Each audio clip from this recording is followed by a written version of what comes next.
You are not learning slowly. You are learning the wrong way. That's the uncomfortable truth most people never hear.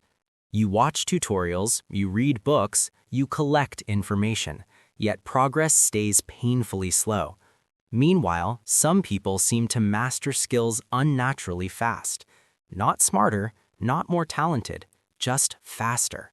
Centuries ago, the samurai identified why, and one warrior in particular built a method so effective that it looked unfair. His name was Daichi, and his secret had nothing to do with intelligence. It had everything to do with how the mind approaches learning. Most people try to add knowledge. The samurai did the opposite. They removed it, because the fuller your mind feels, the less it can absorb. Daichi learned this the hard way. He trained longer than others, studied more than others, understood concepts deeply, yet beginners surpassed him, not because they were better, but because they were empty. This is Stillness and Direction. This channel explores ancient warrior systems that still outperform modern methods. No motivation, no shortcuts, only disciplines that work under real pressure. If you want to master skills faster than logic says you should, subscribe. And if you're ready to drop the habits that keep you average, like the video now. Now listen carefully. The samurai believed learning speed is not controlled by effort, it is controlled by ego. The moment you think, I already know this, learning stops. Daichi's master told him something that shattered his identity. Your intelligence is blocking your mastery.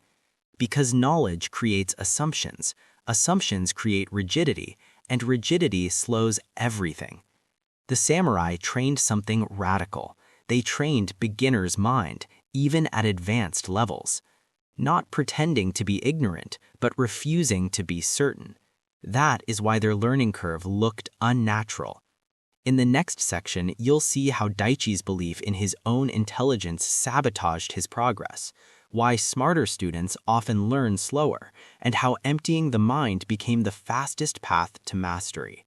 Daichi believed his understanding was an advantage. It wasn't. It was a weight. During training, he analyzed everything, every correction, every movement, every mistake. While others copied silently, Daichi asked questions. Why this angle? Why this timing? Why not another approach? His master answered at first, then he stopped, because explanation was feeding Daichi's problem. One afternoon, the master placed a beginner beside him.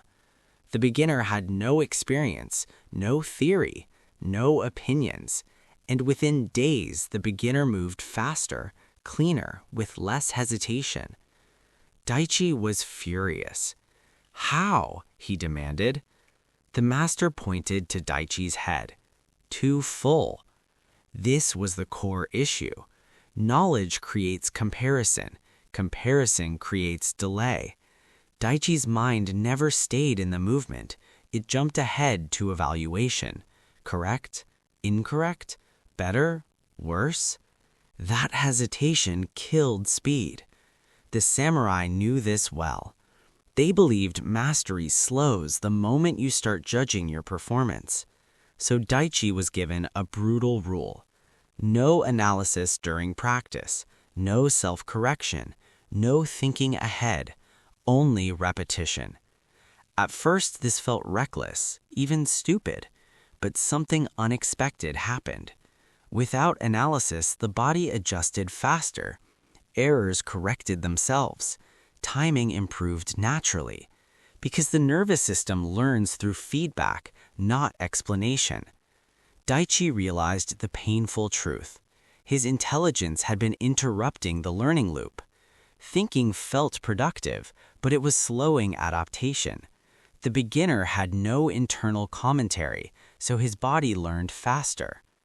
In the next section, you'll learn how the samurai used repetition to compress years of learning into months, why boredom was a weapon, and how removing variation accelerated mastery beyond reason.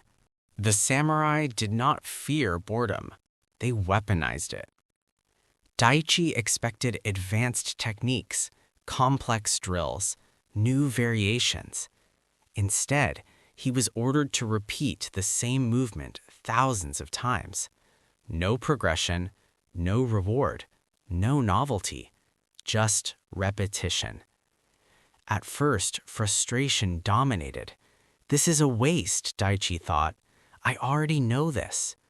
That thought was exactly the problem. The samurai understood something modern learning ignores. Variation feels like progress. Repetition creates it. Every time Daichi repeated the movement, the nervous system refined timing by fractions. Angles adjusted subtly. Tension reduced automatically. None of this required thinking. Boredom removed ego from the process. Once the mind stopped seeking stimulation, the body took over. This is why the samurai repeated basics obsessively, not because they lacked creativity, but because mastery lives in fundamentals. Daichi's master explained it simply. When the mind is bored, it stops interfering. And when interference stops, learning accelerates. This is the unnatural part. While others chased novelty, Daichi compressed improvement into repetition. Weeks replaced months, months replaced years. The movement became instinctive, not remembered, embodied. This is why samurai mastery looked unfair. They didn't practice until they got it right. They practiced until they couldn't get it wrong. In the next section, you'll see how pressure was added without slowing learning, why mistakes were intentionally encouraged, and how training under stress locked skills permanently into the nervous system. Once the movement became automatic, the master did something dangerous. He added pressure. Not later, not after mastery, during learning. This is where most modern systems fail. They teach skills in comfort and hope performance survives stress. The samurai knew that was fantasy. A skill that collapses under pressure was never learned properly. So Daichi's training changed again. He was interrupted mid-movement, distracted deliberately, rushed without warning.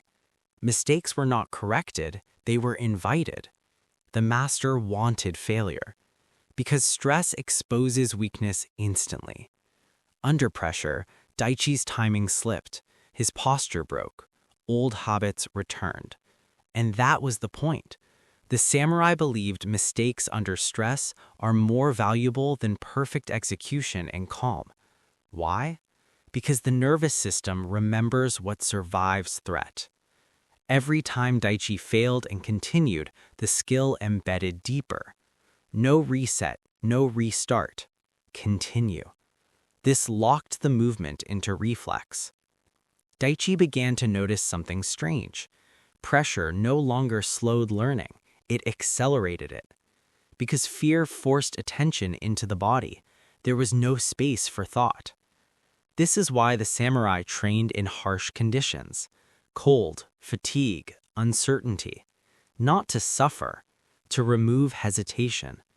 When pressure becomes familiar, performance stabilizes. This is how skills become reliable, not impressive, reliable. In the next section, you'll learn the most misunderstood rule of samurai mastery, why learning faster required slowing down, and how patience compressed progress even further. This is where Daichi expected speed, and this is where the samurai forced slowness, deliberately. After months of intense repetition and pressure, Daichi wanted to move faster, hit harder, advance. His master stopped him. "You are rushing," he said, "and rushing means you are afraid of time." This confused Daichi. Wasn't the goal to learn unnaturally fast? The master explained the paradox. Speed is not created by moving fast. Speed is created by removing waste. And waste only reveals itself when you slow down. Daichi was ordered to reduce his pace by half. Every movement exaggerated, every transition stretched, every mistake fully felt. At first, progress seemed to disappear. Nothing exciting happened, no breakthroughs, no visible improvement. But underneath, something critical was happening. Tiny inefficiencies surfaced. Unnecessary tension became obvious. Poor balance revealed itself. Things that speed had hidden. The samurai understood this deeply. Fast practice hides flaws. Slow practice exposes them. And exposed flaws can be removed permanently. This is why Daichi's learning accelerated again, after slowing down. Once the waste was gone, speed returned on its own. But now it was clean, effortless, unforced. Daichi realized something humbling. He had been trying to look skilled instead of becoming skilled. The need to feel fast had been slowing him down. Muscle memory doesn't care about excitement. It cares about precision. The samurai traded impatience for accuracy, and accuracy compounds. This is why their mastery looked unnatural. They were willing to look slow long enough to become unstoppable. In the final section, you'll see how all these principles connect into one system, why most people never reach this stage, and how you can apply the samurai method to master any skill without burning out or quitting. This samurai way to master any skill unnaturally fast was never about effort. It was about removing interference. Daichi didn't become faster by working harder. He became faster by getting out of his own way. The method was simple but ruthless. Empty the mind. Repeat without variation. Train under pressure. Slow down to remove waste. Then let speed emerge naturally. This is why it looked unfair. While others chased stimulation, the samurai chased embodiment. While others tried to understand, they trained until understanding became unnecessary. Most people fail because they want learning to feel good. The samurai accepted boredom, frustration, and slowness, and those sacrifices compressed time. This is how you apply it today. Choose one skill, one method, one standard. Remove analysis during practice. Replace variety with repetition. Introduce controlled pressure early. Slow down until precision is automatic. Then repeat. You don't need talent. You don't need intelligence. You need emptiness. Because an empty system adapts faster than a clever one.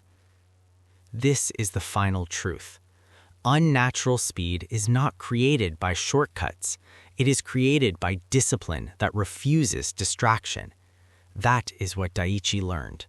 And once learned, it could be applied to anything. This is stillness and direction. Not hacks, not motivation. Mastery through removal. And when nothing unnecessary remains, progress stops feeling slow because nothing is holding it back.